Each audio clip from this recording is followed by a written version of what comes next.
Jagdish sir આવી ગયા છે અને એમને પણ જોડીએ. બોલો. સર, સ્વાગત છે આપનું વાઇબ્સ ઓફ ઇન્ડિયામાં. સર, તમારી ડિમાન્ડ બહુ વધારે છે. લોકો મને કમેન્ટ કરી અને પૂછી રહ્યા છે કે જગદીશ સર ક્યારે જોડાશે, જગદીશ સર ક્યારે જોડાશે, એવી રીતના મને વાત છે એ કરી રહ્યા છે. સર, આ કેસને અપડેટ કરવી છે કારણ કે લોકો સર અહીંયા કમેન્ટ કરી અને એવી રીતના વાત પૂછી રહ્યા છે કે આ જે વ્યક્તિ છે જેનું નામ છે રાજુ સોલંકી, જે જુનાગઢના છે, એ વ્યક્તિ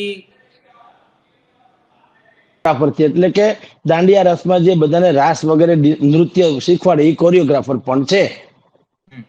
હવે નાની બોલાચાલીમાં એને માર મારવામાં આવ્યો, જે ફરિયાદમાં છે એ જોતા એને માર મારવામાં આવ્યો અને બધું થયું. તમારી ડિબેટ ક્યાં સુધી પહોંચી છે એ ખબર નહીં, પરંતુ આપનો બીજો કોઈ પ્રશ્ન હોય તો મને કહો તો હું ત્યાંથી શરૂ કરું એટલે રિપીટેશન ન થાય. સર, સવાલ એવી રીતના પણ પૂછવામાં આવી રહ્યા છે કે રાજુ સોલંકીનું રીબડા કનેક્શન છે, એટલે રીબડા કનેક્શનના લીધે રાજુ સોલંકી આ મેટર ચગાવી રહ્યા છે એવી રીતના સર અહીંયા, એટલે મને ખબર નથી એક્ઝેક્ટ માહિતી શું છે, પણ અહીંયા મને સર એવી રીતના કમેન્ટ કરી અને આપણા વ્યુઅર્સ છે સર પૂછી રહ્યા છે.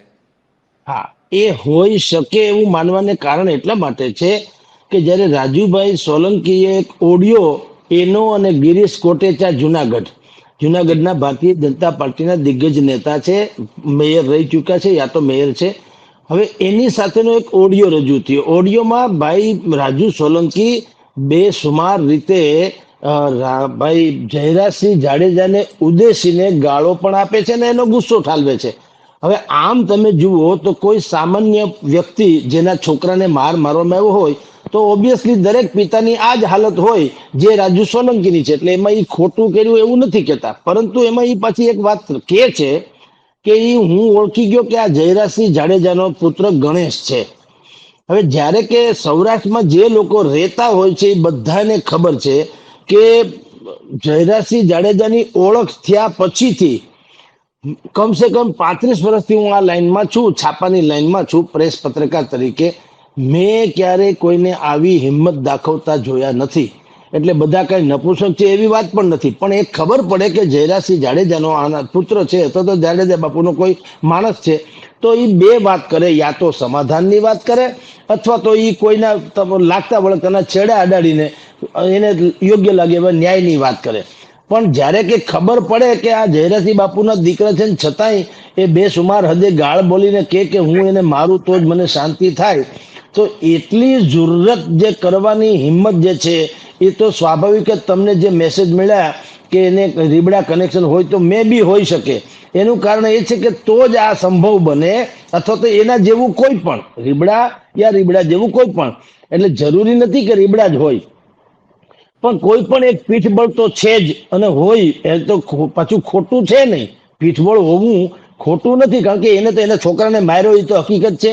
તો એ માર્યા પછી આપણે એમ નથી કહેતા કે જયરાજસિંહ બાપુને કઈ કહેવું ન જોઈએ કે છોકરાને કઈ ફરિયાદ ન કરવી જોઈએ કે એવી વાત નથી. દરેક કોઈના દીકરાને મારે તો એ સ્વાભાવિક જ આવું બોલે, પણ એ બોલવાની જે હિંમત તમે જેમ કહો છો એ સ્વાભાવિક જ એની પાછળ કોઈ બેકગ્રાઉન્ડ હોય તો જ બોલી શકે, નહીં તો સામાન્ય માણસ ન બોલી શકે. કહેવાનો આશય એ છે કે જેની ધાક અને સાખથી આખું સૌરાષ્ટ્ર જણજણતું હોય, હવે એની ખબર પડ્યા પછી અજાણ્યું હોય તો બને, અજાણતામાં તો કોઈ ગમે એમ ગુસ્સો કરીને એકબીજાને અમે લાફાલાફી કરી લે, પણ જયારે ખબર પડે કે આ જયરાજસિંહ બાપુ છે અથવા તો રીબડાનું તમે જેમ કહો છો કે અનિરુદ્ધસિંહ બાપુ છે, તો કોઈની કમસે કમ મજાલ નથી કે આવું કરી શકે, કારણ કે એના વિપરીત પરિણામોની એને ખબર હોય.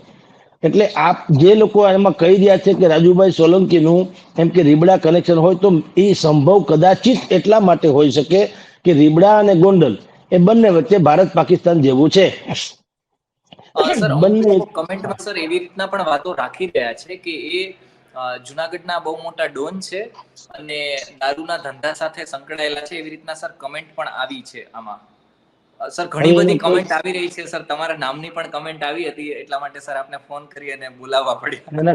કોઈ વાંધો નહીં, પણ હવે જો ડોન છે તો આપણે અત્યાર સુધી તેનું નામ ક્યારેય સાંભળ્યું નથી. માની લો કે એ ડોન હોય તો ક્યાંક તો કમસે કમ 30 વર્ષની છાપાની અમારી કેરિયરમાં ક્યાંક તો રાજુ સોલંકીનું નામ એઝ એ ડોન આવ્યું હોય, એવું આજ સુધી આપણે સાંભળ્યું નથી.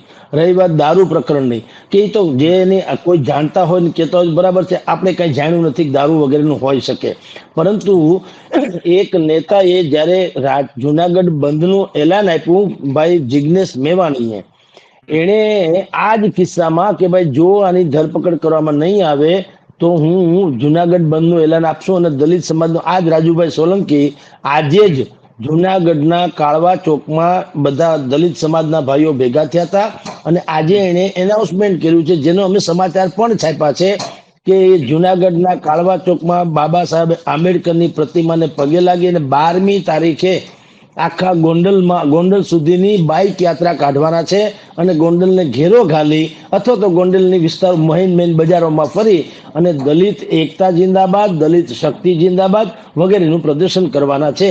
એ આજે અમે સમાચાર છાપ્યા. જો ડોન હોય તો આ રીતે એ કરે નહીં. જે કામ ભાઈએ કર્યું ગણેશનું કહેવાય છે FRI મુજબ એવું જ કરે. પણ આ જે પબ્લિક કે પોલિટિકલી જે થઈ રહ્યું છે અથવા તો આ પ્રકારનું જે પ્રદર્શન જે કરવામાં આવી રહ્યું છે એ ડોનને કમસે કમ ડોનના તો આવા જીનેટિક્સમાં હોય નહીં. એટલે સર, આ કોઈ ઇન્ડિયન ક્રિકેટર છે પૂછી રહ્યું છે કે મારા વતી જગદીશભાઈને પૂછો કે ખોટી રીતના એટ્રોસિટીના કેસ કરે તો કોઈ કાયદાકીય જોગવાઈ છે ખરી, એવી રીતના પૂછી રહ્યા છે સર. જોગવાઈ નથી. આપની જાણ ખાતર જિગ્નેશ મેવાણી જે આ આંદોલન ચલાવી રહ્યા છે અત્યારે તમને કહું, જેણે એલાન જુનાગઢ બંધનું આપ્યું હતું એણે પણ આ જ વાત અમારી ઓફિસમાં ગઈકાલે કરી હતી કે ભાઈ જ્યારે કોઈ એટ્રોસિટીના કેસ થાય તો એમાં 70% સાચા હોય 30% કેટલાક ખોટા હોય અને ખોટા હોય એમાં જે હોય પણ જે કેસ સાચા હોય ધારો કે અથવા તો એના જેવું લાગે જો સાચા ખોટાની ખબર તો સાહેબ પડી જાય. એ કઈ હાવ વસ્તુ ન રહે. તમારી જાણ કરતા ઉપજાવી કાઢેલી વાત એ જુદી છે અને પીડિત વાત હોય એ જુદી છે. તો એવા કેસમાં એનું એમ કહેવાનું છે જિગ્નેશ મેવાણીનું કે સારામાં સારા જેને કહેવાય પ્રામાણિક અધિકારી જે છે એના દ્વારા આની તપાસ થવી જોઈએ. હવે અહીંયા સૌરાષ્ટ્રમાં પેલા તો આવું અનેકો થતું હતું સાચા ખોટા, પણ એ ખોટાને કારણે કેટલાક સાચા લોકો જેને પીડા થઈ હોય એને પણ બિચારાને શંકાના પરિઘમાં આવી જવું પડતું હતું. એટલે અત્યારે પ્રાવધાન એવું કાંઈ નથી, એ હકીકત છે. કોઈ પણ માણસ એક ખાલી ફેર શું છે, દાખલા તરીકે મારી સામે કોઈ એટ્રોસિટી કરે તો હવે પેલા એવું હતું કે ફરિયાદ કરે એટલે સીધી મારી ધરપકડ થાય, મને કોઈ જામીન ન મળે વગેરે વગેરે. હવે થોડુંક પ્રાવધાન એમાં સુધારો કદાચિત એટલો થયો છે કે તમે એટ્રોસિટી કરો કે ભાઈ મને મારી જાતિના આધારે હળધૂત કર્યો છે તો એના કોઈ બે જેન્યુન સાક્ષી માગે છે તંત્ર કે પર્ટિક્યુલરલી કોણ સાક્ષી છે જેને યા તો આ સાંભળ્યું હોય અથવા તો આ વાત સત્ય છે એવું જાણતા હોય. એવું અગાઉ નહોતું એટલે એટલો થોડો ફેર પડ્યો છે. પરંતુ એટ્રોસિટીના કેસમાં એ તો વાત હકીકત છે કે જે ખોટું કરે છે એને સાચું, જેમ અત્યારે આ કિસ્સો છે માર્યો છે, આપણે જગ જાહેર છે, વિડીયો ઉતાર્યો છે, એ હોસ્પિટલાઇઝ થયા છે, એ બધું હકીકત છે.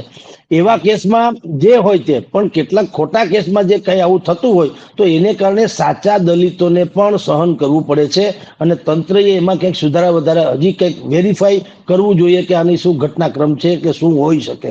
નહીતર આપ કયો છો એ બરાબર છે, જે કોઈ ભાઈએ પ્રશ્ન પૂછ્યા છે એ પણ બરાબર છે કે કોઈ માણસ એટ્રોસિટી તમારી અમે ફરિયાદ કરે તો તમે પુરાવાના આધારે સીધું એને પકડી જ લ્યો તો એ તો કોઈ ખોટો માણસ હોય તો એ વેરભાવના કારણે પણ આવું કરી શકે એમ.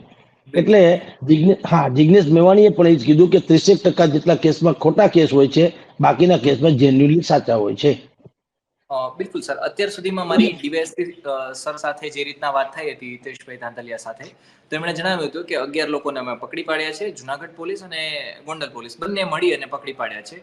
સર હવે આગળ આ કેસમાં આગળ શું થશે? કારણ કે સર આ જે છે હવે ગુજરાતમાં બધી જ જગ્યાએ આના સમાચાર છે આવવા લાગે છે અને સર આ હાઈ પ્રોફાઇલ કેસ બની ગયો છે. કારણ કે આ ધારાસભ્યનો દીકરો તો છે જ છે, પરંતુ ભારતીય જનતા પાર્ટી સાથે સંબંધ ધરાવતા ધારાસભ્યનો દીકરો છે. જુઓ, પોલીસે પણ કોઈ નિષ્પક્ષ રીતે અથવા તો કાનૂની રીતે કરવી ઘટે એમ કાર્યવાહી કરી નથી. પેલા શરૂઆતમાં 2-3 જે છે માકડ મચ્છર જેવાને પકડ્યા હતા અને ગણેશભાઈને ફરાર દર્શાવ્યા હતા. પરંતુ જ્યારે એમ ખબર પડી કે દલિત સમાજનું એક સંમેલન મળવા જઈ રહ્યું છે, જુનાગઢમાં જુનાગઢ બંધનું એલાન આવી શકે એમ છે, પછી ગોંડલમાં રાજ્યવ્યાપી સંમેલનની પણ જાહેરાત કરવામાં આવી હતી, એનાઉન્સમેન્ટ કે ગોંડલમાં દલિત સમાજનું રાજ્યવ્યાપી નહીં બલકે આંતરરાજ્યવ્યાપી, કારણ કે એ સંમેલન જો થયું હોય તો હજી પણ ચાલે જ છે વાતો તો, પણ એ સંમેલન જો થાય તો ઉત્તર પ્રદેશ, બિહાર સહિતના રાજ્યોમાંથી પણ જે દલિત નેતાઓ જે છે એ પણ એમાં આવવાના હતા. હવે આ બધું પ્રકરણ જે છે, જુનાગઢ બંધનું એલાન, પછી અહીંયા ગોંડલમાં દલિત સંમેલન બોલાવવાની વાતો, એ બધી જે છે એને કારણે આખો પ્રોફાઇલ અમસ્તો હાઈ પ્રોફાઇલ તો હતો જ, એ ઓર ગંભીર ને સંવેદનશીલ બની ગયો. કારણ કે આ એક ઘટનાથી ભારતીય જનતા પાર્ટીની સરકારને હવે દલિતોનો સામનો કરવો પડે એવી સ્થિતિ થઈ ગઈ. અને જો આ બધું થાય, સંમેલન થાય કે જુનાગઢ બંધનું એલાન આપવું પડે અને ત્યાં સુધી ભાઈને પકડવામાં ન આવે, ગણેશભાઈને, તો સ્વાભાવિક છે નજીકના ભવિષ્યમાં જિલ્લા તાલુકા પંચાયતોની જે ગ્રામ્ય કક્ષાની ચૂંટણી આવવાની છે એમાં દલિત સમાજનો મુદ્દો સૌથી મોટો અને બહુ જલદ બની જાય. એ ભાજપને પોસાય એમ નહોતું, એટલે એણે બુદ્ધિપૂર્વક, મેં તમને કીધું તેમ પહેલા શરૂઆતમાં 2-3 જણાના ફોટા પડ્યા, અત્યારે તમે જે સ્ક્રીન ઉપર બતાવો છો એમાં જુઓ છે ક્યાંય ગણેશભાઈને આવી રીતે ક્યાંય નહીં દર્શાવી શકે. 11 જણાને પકડે કે 500 જણાને પકડે, એ બીજા બધાને દર્શાવી શકે, ગણેશભાઈને આ રીતે દર્શાવી શકે એમ નથી. એનો અર્થ એમ થયો કે જે સરકારે કાગજી કાર્યવાહી કરવી પડે એ કાગજી કાર્યવાહી કરી છે, એની ધરપકડ કરી, એને કોર્ટમાં રજૂ કરશે, ચાર્જશીટ કરશે અને થોડોક સમય એને જેલમાં પણ જવું જ પડશે, કારણ કે એવી જોગવાઈ છે. અને પછી કોઈ બહુ મોટા વકીલને ત્યાંથી રાહ લઈ અને એને જેલનો છુટકારો કરવામાં આવે. ઇન બિટવીન એની વચ્ચે એક સંભવ છે કે કોઈ સમાધાનનો રાહ નીકળી આવે અથવા તો કાઢી શકાય તો કાઢે. હવે હાલ તુરત તો જે થાય તે અત્યારે, જેને કહેવાય આપણી ભાષામાં તો આખું પ્રકરણ જાડું થઈ ગયું છે. અને 12મી તારીખે વાત કરવામાં આવી છે બાઇક રેલીની, ત્યાં સુધીમાં જે થાય એ પળે પળની ઘટના ઉત્તેજના સભર હશે.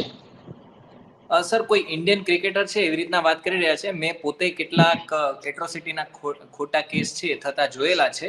હું કરાર આધારિત હોસ્પિટલમાં નોકરી કરું છું, વર્ગ 4 નો કર્મચારી છું. વર્ગ 4 નો કર્મચારી છે એ મોટા અધિકારીઓને દબાવે છે. જગદીશભાઈને પૂછો કે. સાચી વાત હોઈ શકે, મેં કીધું એમ દબાવે છે ને એવું નહીં, એના પાછા રસ્તા તો છે. જેમ કે આ જિગ્નેશ મેવાણી અત્યારે આ વાત કરી રહ્યા છે, તો આ જ કેસની તમને વાત કરું. અત્યારે જિગ્નેશ મેવાણી રાજકોટમાં છે, ત્રિકોણ બાગમાં 72 કલાકના ઉપવાસ ઉપર છે. હવે માની લો કે આ કેસ, જે ભાઈ અત્યારે ક્રિકેટર હોઈને વાત કરી રહ્યા છે, ક્રિકેટર હોય કે ન હોય, નાગરિક હોય તો ચાલે, પણ એને આવું થતું હોય ધારો કે, તો અહીંયા તમને કહું, દલિત સમાજના નેતાઓ ભારતીય જનતા પાર્ટીમાંથી કોંગ્રેસ સહિતમાં બધાયમાં છે. એવું કઈ છે નહીં કોઈ એક જ જૂથમાં કે ધડામાં છે. તમે કોઈ પણ પોલિટિકલ પાર્ટીની પાસે જઈ અને એનો ધારો કે એ ભારતીય જનતા પાર્ટીનો અત્યારે શાસન હોય તો ભારતીય જનતા પાર્ટીમાં પણ દલિત સમાજના નેતાઓ તો છે, જેમ કે જિગ્નેશ મેવાણી, જેમ કે ભાનુબેન બાબરિયા, તો એ રાજકોટમાં કેબિનેટ મિનિસ્ટર છે. અહીંયા એનું કાર્યાલય હોય અને ન હોય તો તમે ભારતીય જનતા પાર્ટીના કોઈ પણ ધારાસભ્ય કે કાર્યકરને કહી શકો કે ભાઈ જુઓ, તમે એક વખત એક કામ કરો, સ્ટિંગ ઓપરેશન કરાવડાવો કે જેથી કરીને પુરાવા મળી જાય કે આ ભાઈ અમારે ત્યાં આવી જે હેરાન અમને કરે છે કે કેમ. એ સ્ટિંગ ઓપરેશન કરાવો, સીસીટીવી કેમેરા હોય છે, બાકી 2-4-5 તમારી એવિડન્સ હોય તો એ રજૂ કરો, તો સ્વાભાવિક છે એની ઉપર એક્શન લેવામાં આવે, એમાં કોઈ શંકા નથી. કારણ કે આ છે ને વર્ગ વિગ્રહ જેવી વાતો છે કે દરેક બાબતમાં તમે એને સમાજની લેવલ, એક વ્યક્તિ હોઈ શકે નોટોરિયસ, પણ સમાજ ક્યારે આખો દલિત સમાજ ન હોય. એ તો બિચારો હજી ઊભો થઈ રહ્યો છે ને હજી સમાજમાં એને ભળવાની કોશિશ ચાલી રહી છે, પણ કેટલાક તત્વો એવા હોય દરેક સમાજમાં હોય. એ પછી અમે બ્રાહ્મણ છે તો બ્રાહ્મણમાં એવા હોય કે બધા જ કઈ વિદ્યાપાઠી હોય એવું જરૂરી નથી. તો એવા જે કેટલાક તત્વોને કારણે આખા સમાજને સહેવું પડવાનું હોય, તો દલિત સમાજમાં કઈ બુદ્ધિશાળી ને સારા સજ્જન માણસોની ખોટ છે એવું તો છે નહીં. તો એને મળી શકાય દલિત સમાજના નેતાઓને, ભાઈ જુઓ આ તમારો ભાઈ આવું કરે છે, પછી તમે કહેતા નહીં અમે ફરિયાદ કરી કે કંઈક કરીએ તો તમને એમ લાગશે કે આમ છે, તમે ખુદ આવીને જોઈ જાઓ. એવું જ થઈ શકે ને, જે ગામમાં એ ભાઈ રહેતા હોય કે જ્યાં એ હોસ્પિટલમાં હોય કે જે કોઈ કાર્યવાહી કરતા હોય, તો દલિત સમાજના નેતાને મળીને વાત કરી શકાય. સીધી ફરિયાદ ન કરવી હોય અને સમજણના લેવલે કરવું હોય તો દલિત સમાજના બીજા કોઈ પણ નેતાને, કોંગ્રેસ હોય, ભાજપ હોય યા કોઈ પણ અગ્રણી હોય, એને તમે કહી શકો કે જુઓ ભાઈ આ છે, અને એ જોઈ અને જાણી જાય ને વાસ્તવિકતા લાગે તો એ સ્વાભાવિક જ પહેલા ભાઈ જે દલિત હોય માની લો કે આવું કરતા હોય તો એ એને સમજાવે કે ભાઈ પછી બરાબર નથી. કારણ કે કાયદો એવું કઈ છે નહીં કે કાયદો કોઈ એક તરફી છે, કાયદો બંને બાજુ હોઈ શકે અને પછી તમને એડવોકેટ એની સલાહ આપી શકે.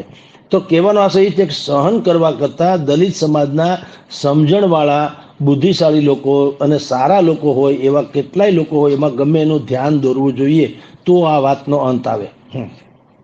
સર આપે કહ્યું કે જિગ્નેશ મેવાણી છે અત્યારે રાજકોટમાં છે, ત્રિકોણ બાગ પર છે અને અત્યારે આંદોલન વગેરે છે કરી રહ્યા છે. તો પછી અત્યારે જે રીતના સર આપની પાસે માહિતી છે એ મુજબ અત્યારે આપણે જોઈએ તો આરોપીને પકડી તો લેવામાં આવ્યા છે, પણ છતાં પણ હવે સર આંદોલન કેમ કરવામાં આવી રહ્યું છે? આ આગળ કઈ લઈ જશે આંદોલનને કે? હા, એટલે બસ એ જ પ્રશ્ન છે કે એના ફાધરને સંતોષ થવો જોઈએ. જેને માર ખાધો છે સંજય સોલંકી, એના ફાધરનું નામ છે રાજુભાઈ સોલંકી. રાજુભાઈ સોલંકીને એને પાછું આજે કાળવા જુનાગઢના કાળવા ચોકમાં એને કીધું છે કે અમારે નથી સરકાર સાથે વાંધો, નથી વહીવટી તંત્ર સાથે એટલે કે પોલીસ તંત્ર સામે વાંધો, અમારો વાંધો ખાલી જયરાજસિંહ જાડેજા ગોંડલમાં જે આતંક મચાવી રહ્યા છે અથવા તો એનો જે દબદબો છે એની સામે વાંધો છે. એટલે આપણે એનો વિરોધ કરવા માટે થઈને બાઇક રેલી કાઢવાના છીએ. હવે આ વાત જે છે એ થોડીક એ પોતાના પ્રિવ્યુની બહારની વાત છે. કારણ કે તમને જેમ ઓલા ભાઈએ કીધું ને કે એને રીબડા કનેક્શન હોઈ શકે, એ રીબડાનું હોય કે રશિયાનું હોય, પણ બેઝિકલી વાત તો એ છે કે તમારો એક ઇસ્યુ પતી જાય છે, ધરપકડ થઈ ચૂકી છે, તો હવે તમે એને પોલિટિકલાઇઝ કરી લ્યો એ પણ મારી દ્રષ્ટિએ વધારે પડતું છે. કારણ કે ટોળા ભેગા થાય ત્યારે હુસ્યો બધા કરે, જય જય નાદ કરે, બધું જ કરે, પણ જ્યારે એક્શન લેવામાં આવશે ત્યારે સમાજ સાથે એટલો હોતો નથી, ત્યારે વેઠવાનું તમારે આવતું હોય છે. એટલે જો ધરપકડ ન થઈ હોત, કાનૂની કાર્યવાહી ન થઈ હોત તો તમારું વાત વાજબી છે. બાકી આ જખમને બહુ ખોતરવાનું, કારણ કે હવે જયરાજસિંહનો દબદબો ખતમ કરવો એ રાજુભાઈ સોલંકીનું એમ કે એનું મિશન હોઈ ન શકે. કારણ કે એ તો પોલિટિકલ, કોઈનો દબદબો તમારે શું કામ કે યાફોળો થઈ જશે જે થવું ઘટે તે. તમારા દીકરાને માર્યો છે તો 100% તમે એનું જે કાંઈ પ્રદર્શન કરવા ધારતા તે સારું હતું, પણ હવે એની ધરપકડ થઈ ચૂકી છે ઓન રેકોર્ડ, આપણે જાણીએ છીએ.